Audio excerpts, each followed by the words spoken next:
I'm Simon. I've been married to Margaret for 39 years. Margaret's drinking problem really started about 5 years ago, when around about the time her sister died. And then it's got gradually worse over the last 6 months since she retired. I'm not retired yet, I'm still working part-time. But then we had this incident a few weeks ago where she was caught drink driving. And I think since then the shock might have made her tail off with the drinking a bit, but I'm not so sure. Around the house she's sort of lethargic and argumentative. It's got to the extent where we actually more or less live in separate rooms. We go separate ways to avoid the conflict. And well, we've got this big 40th wedding anniversary party lined up, and I've just been turning away from it. I was surfing the net on the new computer because I thought there might be some ideas there on, on a trip we could go abroad after the party perhaps, or maybe even before, I don't know.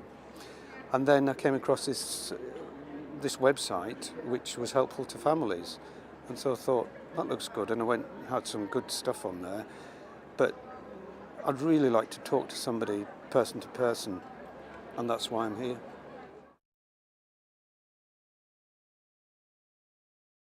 So do you want to just start by telling me a bit about what sort of things have you been doing to try and, respond or cope with the situation? So you're saying the main ways that you're responding at the moment is that you're tending to do most of the shopping. Yeah. And I guess what you're describing is that if you're doing the shopping, if you buy the alcohol, that's a way of you trying to cut down how much comes into the house. Yeah. Mm-hmm. And as well as that, you're kind of tending to do most of the driving now, and so that's sort of a way of trying to... Well, all of it, actually. You're doing all the driving? Sure, yeah, because I don't know how this drunk driving thing's going to go. Of course, yeah. So you're just wanting to make sure that, that you're both safe in that respect. And also, the other way that you're coping is, starting to spend a little bit less time with friends and trying to, and I guess making excuses for not meeting up as much. Yeah. And... that includes sort of, you haven't really sort of talked as frankly with your son about what is happening. That's right. Yeah, so those are the main ways that you're responding. Yeah, and I think that you mentioned talking there. I'm finding that, we were arguing a lot, Margaret and I. So what I've tended to do now is to just sort of basically avoid that situation by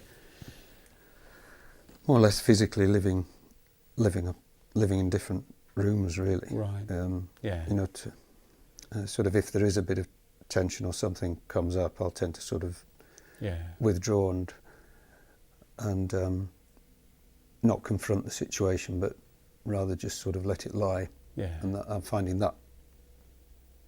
that's easy to cope with. I'm not sure whether it's the right way strategy. But. Yeah, and I guess I can hear from your voice, it's quite a tough thing to admit that, she's your wife, you've spent many years together. I think you were describing you've been together 39 years. And that's right. And actually being in the same house, but almost living separately, that's a hard thing to actually have to come and say to somebody like me at a place like this.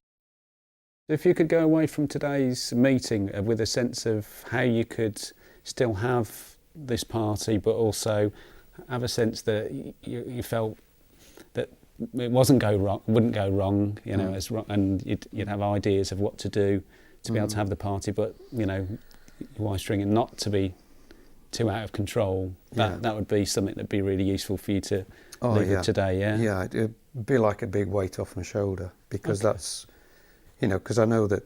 Well, the two kids are really looking forward to it. They're really getting well excited about it. And I get a sense of how really important this is to you, because it's a way of sort of like bringing the whole family together, and it would be something that would be really enjoyable for all of you if you can find a way of dealing with it that will make it manageable.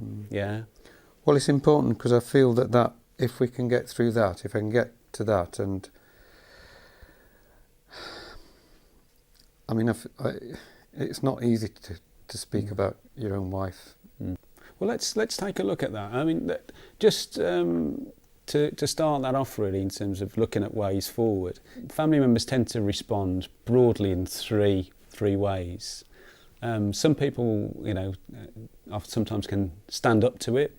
That's a sense of trying to, influence the person to change their drinking or drug use. Some people prefer to tolerate it, which is just to put up with it for now.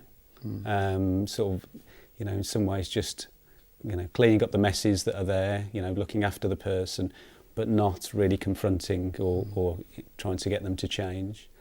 And a third broad way that people can sort of respond to dealing with alcohol or drug problems can be, they can sometimes withdraw, so that from the person that's drinking or using drugs. So it can be spending less time together, or actually moving away from the person altogether.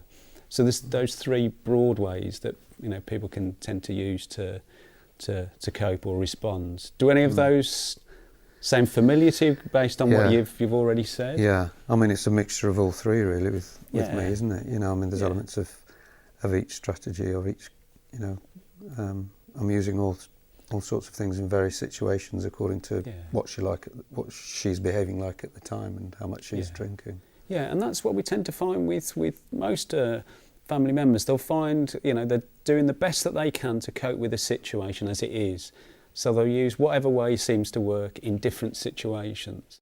If we go that step forward and we look at, okay, you're planning to have a party, but you're not wanting your wife, when the party's happening, to be drinking excessively, for there to be a scene and the effects that has on you and other family members. Yeah.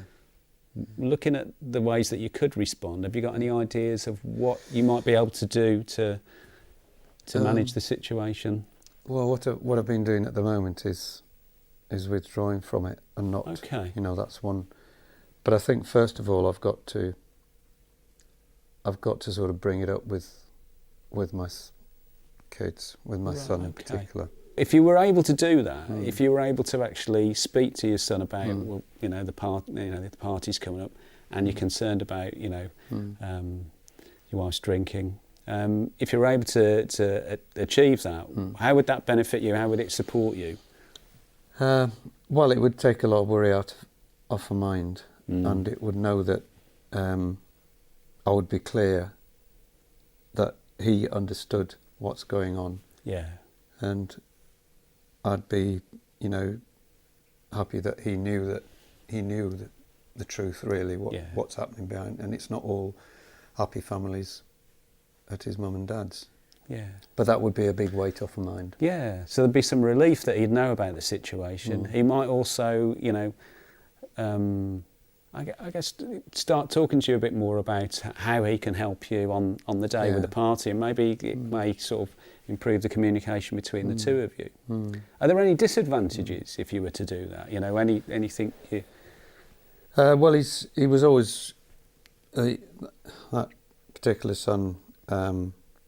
He's more involved than the other one. I mean, he was always very close to his mum. Right. So the disadvantage is that he could sort of flare up. Yeah. And say that, it's me that's driven her to drink. Right. He could say anything.